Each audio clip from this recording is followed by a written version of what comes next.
By the time this video goes up, I don't know if this will be the hot topic on BookTube anymore. I hesitated to make this for that reason, but Trina over at Between Chapters reminded me that the most important prerequisite when deciding what we want to talk about is just what we're passionate about. There are two things here that I'm very passionate about. One is internet culture and the way that we have these discussions and disagreements within community, and two is libraries. First, on discussion as a whole. I want to clarify that this video is an entry into the conversation and not a response video to anyone in particular. I'd like to start by saying that I learned very valuable lessons about these kinds of discussions from Buffy the Vampire Slayer, specifically from when I was recapping that show for SnarkSquad.com. It turns out if you call Spike a ramen noodle head and call him a rapist and say that the show glosses over that for the purpose of pushing his character development forward and making him into a more acceptable hero, people will show up to disagree with you. My point is that even before I was posting anything on BookTube, I was creating content and learning those valuable lessons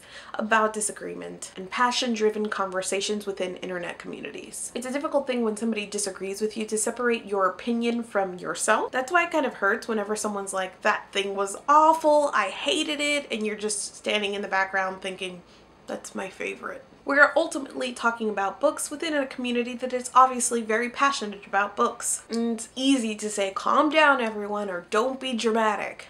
I don't think anybody is being dramatic. I think people are being passionate. I don't understand why people insist on calling this drama. It isn't a conversation when you want to jump into it and drama when anybody wants to respond to it. To me, that's the entirely wrong way to think about this. I think it's really exciting when the community as a whole kind of gets together and is talking about one thing and is participating. I don't understand why it has that negative filter where people automatically rise up and think it's drama when people are disagreeing on the internet. I would say to remember that the people disagreeing with you are disagreeing with your opinions and it is not a personal attack. And to the people who are creating, like myself, and jumping into the conversation, I would say to avoid generalizations and blanket statements. It's the internet, so chances are that even if you are mostly correct, the people who can prove you wrong can and will show up. For instance, I was curious and sampled the handful of librarians that I know, and this was seriously a handful, only on Twitter, and all of them said that attendance and circulation in their libraries is going up. Their libraries aren't dying. So when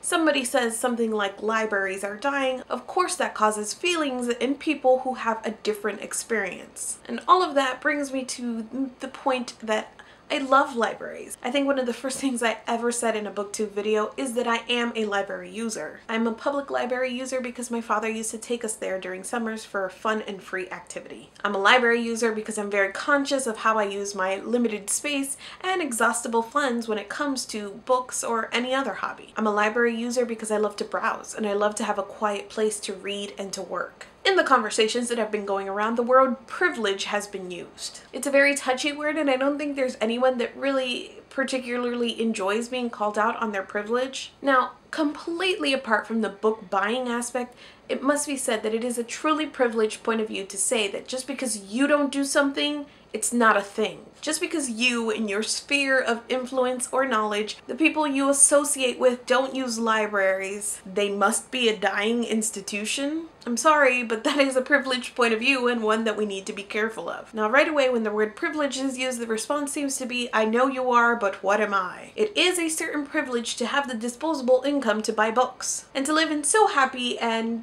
small a world where if you're not doing a thing, it must not be a thing for others. Now, just because I'm somebody with internet access and a computer doesn't negate that very valid idea. Additionally, we should be very wary of saying that services that benefit the underprivileged have no or little value, especially when you are choosing not to participate or take advantage of those services. An example, there are a number of nature reserves where I live. I grew up in South Florida and I've been to the Everglades exactly one time. I would never dream of saying, however, that clearly nobody is going to the Everglades, and so we should reconsider that business model and just shut the whole thing down. In fact, one of the saddest things happening in our generation is the underfunding of national parks, but that is a completely different story. The point is that things that you don't use can have value. Libraries aren't specifically made for 20-somethings looking to check out YA. And strange to me in thinking about all of this that bookstores and libraries would be talked about in using such different language. A library is just a place that has books or words on a page,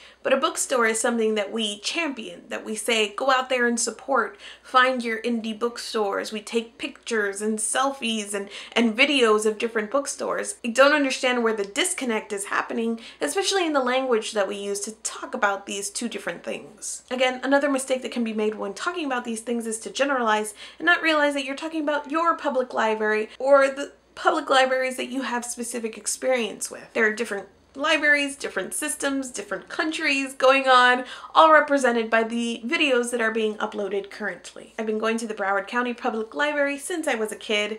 Currently they're using the Overdrive system, which I absolutely love. It allows me to directly download books onto my Kindle. I don't even have to go there anymore. But when I do go there, I see lots of evidence that the library is not just a place for books. My public library offers citizenship assistance, computer literacy programs, art exhibits, and programs for children. One of the responses being cycled around right now is everybody can do what they want. And I don't think that anyone is arguing that. Yes, you can do what you want. You can buy books or go to the library if you would like to. The point of contention to me is about whether libraries are broken or dying, whether they're a place for just books, or if we're all just so well off that we don't even need that anymore. Everyone can do what they want doesn't address this point. We recently saw in the United States 2 instances where the public library was more than just the books that it contained. Libraries in Ferguson and in Baltimore remained open as a safe place when there was civil unrest within the city. I think that makes this a particularly interesting time to make comments about what libraries are or are not within their communities. I feel like a very lucky person to be gainfully employed and to have the disposable income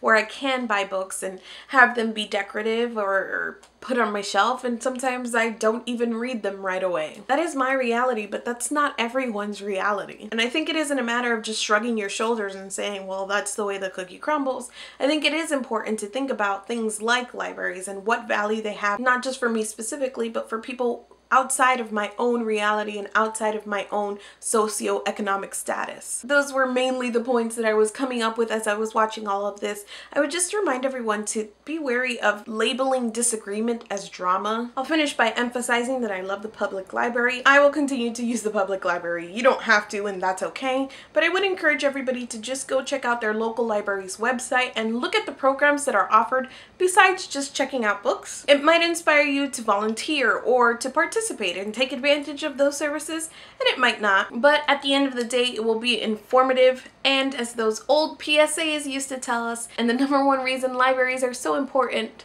knowledge is power. Thank you so much for watching this video. I will see you guys soon.